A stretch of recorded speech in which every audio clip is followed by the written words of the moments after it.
how am I going to do the clackboard now? I have both hands. Where is it? I'm trying not to move because I got to stay right in this spot.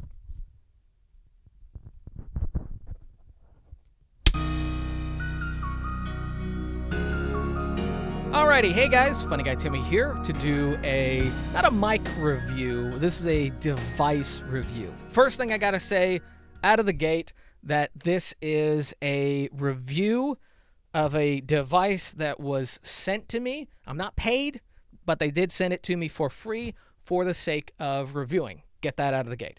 Now, it's the, oh God, I don't have it in my hand.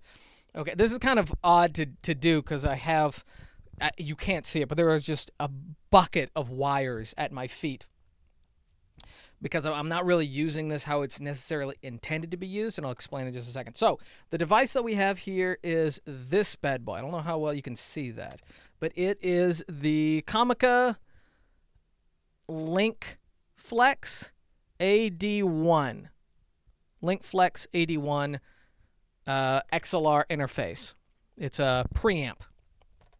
And it's the device that I have this thing plugged into right now. I'm going to take it off and show you what the actual little device looks like. And it is this thing right here.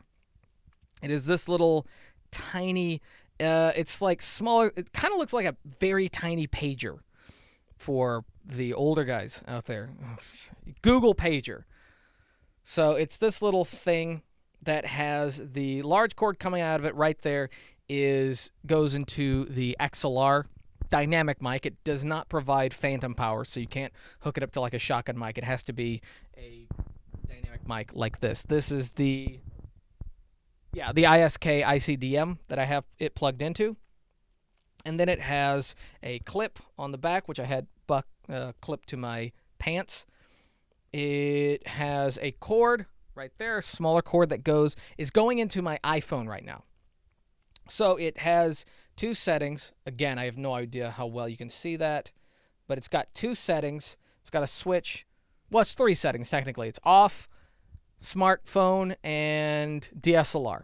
So it can be plugged into your smartphone or your camera. Now, I'm not plugging it into the camera right now because the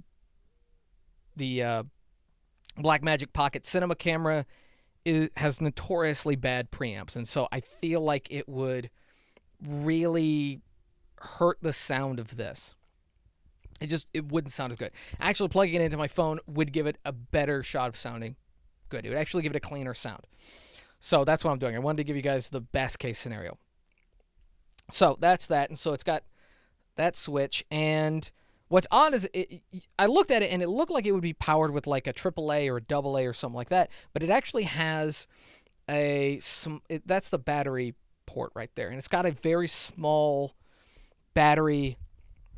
So we're going to take this off just for a second. Oh, and it's right behind the clamp, so it's kind of hard to get to, but it's got one of those small disc batteries. I don't know. Those are normally used for like remotes or things, tiny toys, or they're kind of like those here. No, don't. Oh, the battery almost came out. Ugh.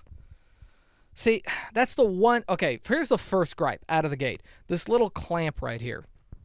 This little belt clamp. It's a real strong belt loop clamp, which I like, but it's in an odd place. So you got to I think you can take this off. Doesn't feel like you can take it off, but I think that you could take it off.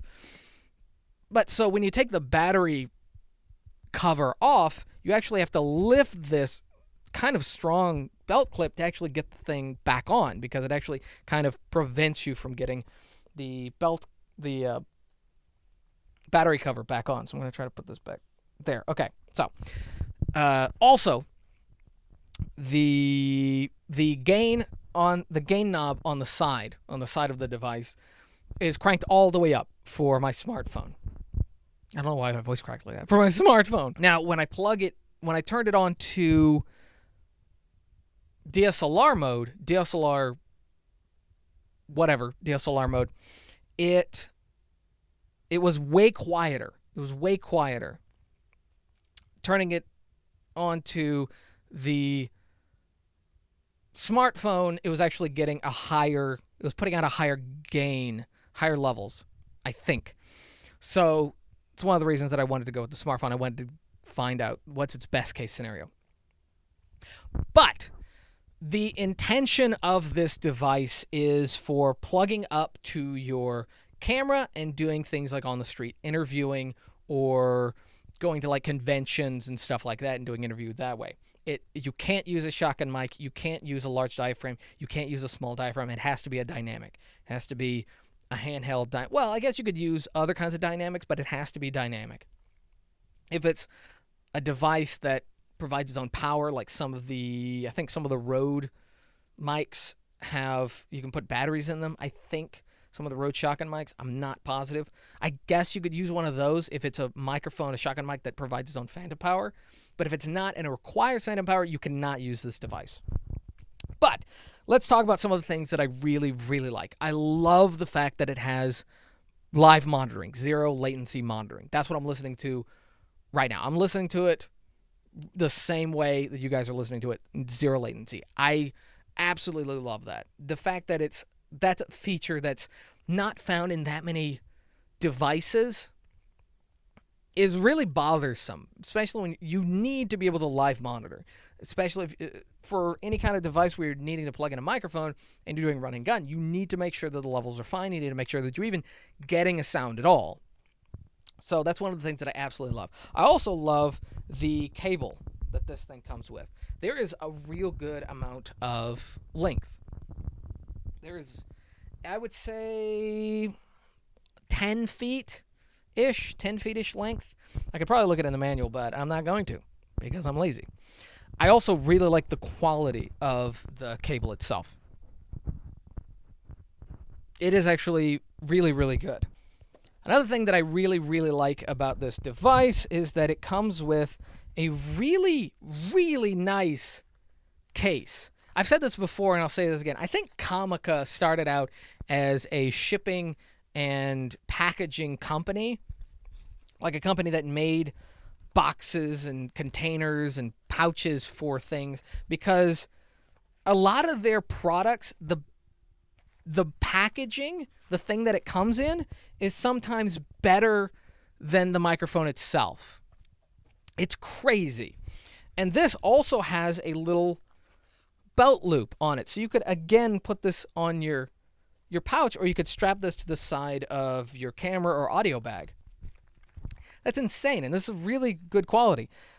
It blows my mind. Every time I get something sent from Comica, the fact their packaging is really good. Now, there was something that I was noticing when I first plugged this up to my phone and was putting it into my pocket. If I held my phone a certain way, I was getting some chirping from the device into the microphone, live monitoring. There was like a clicking. There was like tick, tick, tick, tick, tick. Let's see if I can do this.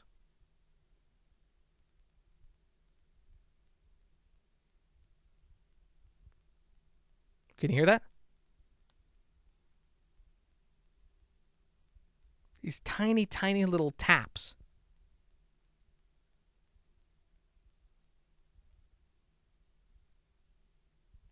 So if I hold my phone, like, it seems like when I'm holding my phone where, like, the antenna is on the back of the phone, the actual antenna strip, that's what it's getting interference from.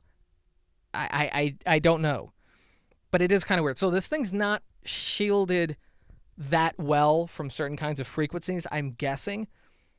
So I'm hoping that if you have it plugged up, if you have near your camera and you have that next to the monitor that you're using and next to like a wireless microphone system or any other kind of Bluetooth or synced up devices, I'm hoping that it's not going to have a problem, but I don't know. I can't tell. All I know is that using my phone, it does get some issues. But that's really the only major concern that I have with this device. That and kind of the relatively high noise floor, which I'll give you guys an audio test of that now.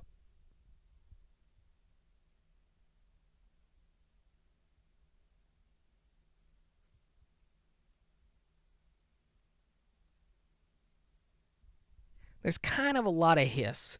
There's a little bit of hiss in there, which isn't unusable if you're talking, if there's a lot of noise going on in the background, if you're putting a music track underneath this, you're probably not going to notice it. Also, I think you can probably clean this up a little bit, and it's probably not going to sound all that bad, which actually, you know what? Let's go ahead and do a cleanup test. I'm going to do a little EQing, compressing, and noise cleanup and see what it sounds like.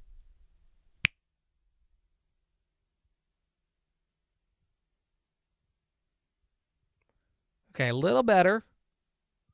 I'm really just guessing here because I'm not in my booth. I'm not editing yet, but I will be, and when I do, you'll be listening to it. But right now, I can't hear it. But anyway, what else can I talk about this device? Let's see. It has live monitoring. It has gain levels on the side. It can be used with DSLR and smartphone. It has a relatively long cable, which is good quality. It does not provide phantom power. Its batteries, the batteries are kind of uncommon. You can probably find them in really any Walmart, any Walgreens, any CVS, but not all quick gas station, Quickie Mart, whatever, are going to have these kinds of batteries. So if you're on a shoot and you're going to have to drive maybe a little ways to find one of these batteries, you can definitely find them at Best Buy and stuff like that. But if all you have is like a little convenience store, they may not have them. They're not super common. It has a little bit of interference, but overall, it's actually a really good product.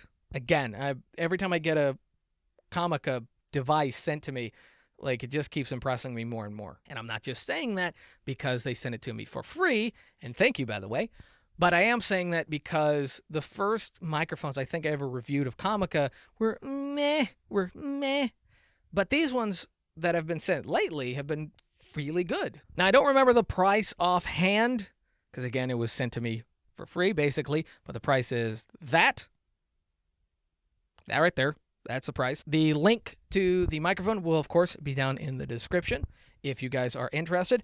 I'm probably going to be using this sometime soon if I do any interviewing, anything like that, anytime I need to use a microphone in a very noisy place, but I just need to get the voice, I just need to get my voice, and it's kind of noisy, it's kind of loud, and it's outdoors, it's by the highway or whatever, we'll probably be using this product. I might test it on the Blackmagic Pocket Cinema camera later, but due to the fact that everyone knows that the Blackmagic Pocket Cinema camera really bad preamps, probably not. If you do want to see me test it on the Blackmagic Pocket Cinema camera anyway, let me know down in the comment section below. If you like this video, give it a thumbs up. If you're motherless, give it a thumbs down. If you're new, subscribe. If you'd like to see any other videos, leave those down in the comment section below. Again, check out the product in the description, in the video description down below. There'll be a link to that there. And until next time, peace.